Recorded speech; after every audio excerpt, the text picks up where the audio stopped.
A vela galega recupera unha das súas grandes citas. Este sábado arranca o primeiro desafío Rías Baixas NB21, unha regata que reunirá 20 embarcacións nun percorrido de preto de 200 km.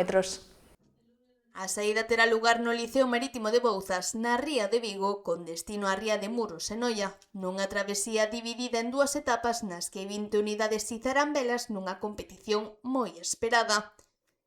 A competición recupera ademais o Campeonato Galego de Solitarios, unha modalidade que levaba anos sen disputarse en Galicia. Na regata participarán tamén embarcacións das categorías A2 e A3, con 2 e 3 tripulantes respectivamente. A regata estará dividida en dúas xornadas, unha de subida e outra de baixada. Ambas abranguerán un total de 100 millas náuticas, ou o que é o mesmo, cerca de 200 km recorridos por mar.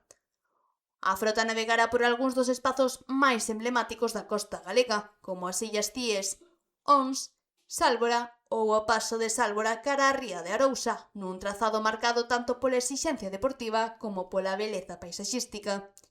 A chegada estará situada en Portosín, onde está previsto que os primeiros veleiros crucen a meta ao longo do domingo.